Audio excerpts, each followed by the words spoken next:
นะโมตัสสะภะคะวะโตอะระหะโตสัมพุทธัสสะสัมมาสัมพุทธัสสะสุทินังวัตเมธานังทานังเมปาริสุทธังอาสาวะขยาวะหังโหตุสุทินังวัตเมธานังทานังเม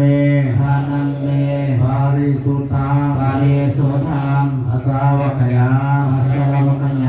วะหังโหตุสุทินัง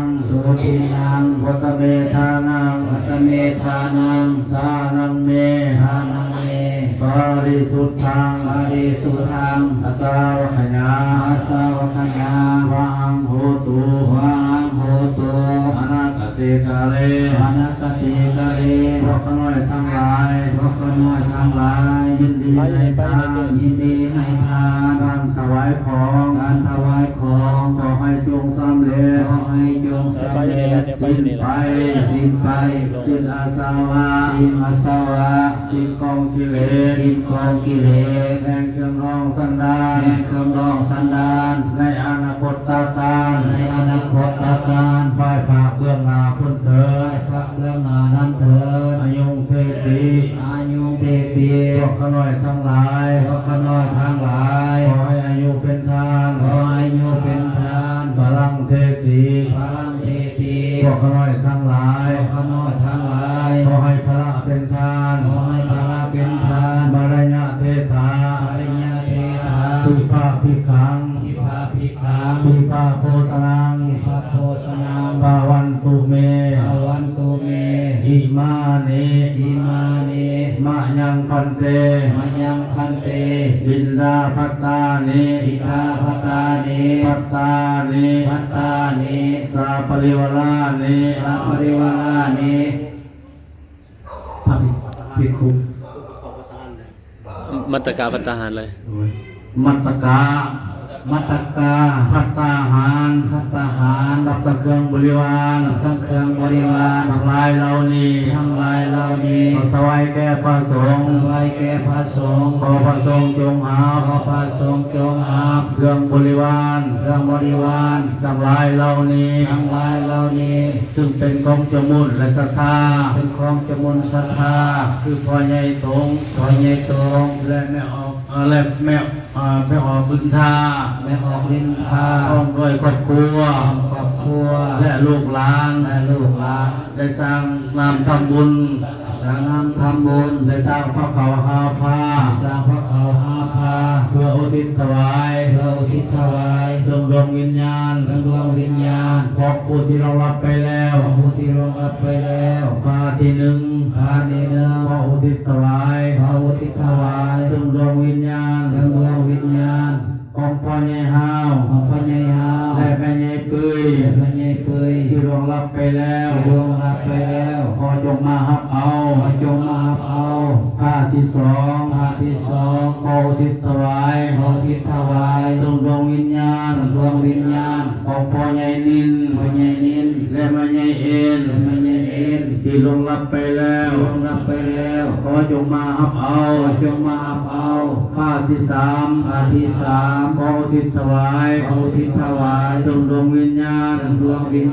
ของพ่อใหญ่กระแตพ่อใหญ่ต้อยพ่อใหญ่แถวและพ่อใหญ่จินที่ร่วงรับไปแล้วขอจงมารับเอาผ้าที่สี่ขออุทิศถวายดวงวิญญาณของแม่ใหญ่เจียวแม่ใหญ่เอิบแม่ใหญ่ติ๊กขอจงมารับเอาและผ้าที่หาขออุทิศถวายดวงวิญญาณของเจ้ากรรมนายเวรที่ปกปักรักษาอยู่ในสถานที่นี้ขอจงมารับเอาส่วนกุศลบุญเหล่านี้ก็พวก ของพวกขน้อย ของพวกข้าน้อย ที่ได้นำมาถวาย ได้นำมาถวาย ในมื้อนี้วันนี้ ในมื้อนี้วันนี้ ขอจงไปหอดไปถึง ขอจงไปฮอดไปถึง ดวงวิญญาณ ดวงวิญญาณ ของพวกทาน ของพวกทาน ถ้าได้รับแล้ว ถ้าได้รับแล้ว ขอจงเอาตนไปเกิด ขอตนจงไปเกิด ไปสู่สุคติ ไปสู่สุคติ ในภพโลกสวรรค์ ในภพโลกสวรรค์ มนุษย์สมบัติ มนุษย์สมบัติ สวรรค์สมบัติ สวรรค์สมบัติ ปาฏิพานสมบั ปา ติ นิพพานสมบัติ ถ้าว่ายังตกทุกข์ ถ้าว่าทานตกทุกข์ คอยพ้นจากทุกข์ ขอให้พ้นจากทุกข์ ให้มาสู่ความสุข ขึ้นมาสู่ความสุข ถ้าได้สุขแล้ว ถ้าได้สุขแล้ว ขอได้สุขยิ่งขึ้นไป ขอให้สุขยิ่งยิ่งขึ้นไป ตราบต่อเท่า ตราบต่อเท่า เข้าสู่พระนิพพาน เข้าสู่พระนิพพาน ตราการ ในอนาคตการ ไปพระเบื้องหน้าพุ่นเถิ เกิ ด ดพระเบื้องหน้านั้นเถิด นิพพานัง นิพพา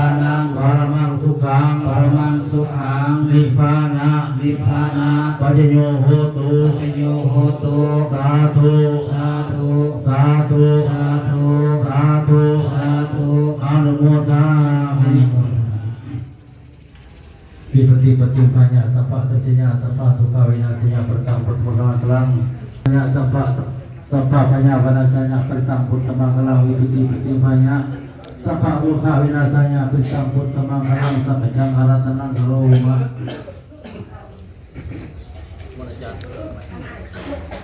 นิมนต์เลยอาจารย์ตั้งเลย น้องๆหญิงก็นอนเป็นยังรู้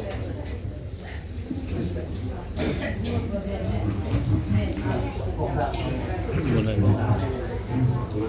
ะโมตัสสะภะคะวะ อะโตอะระหะโตสัมมาสัมพุทธัสสะ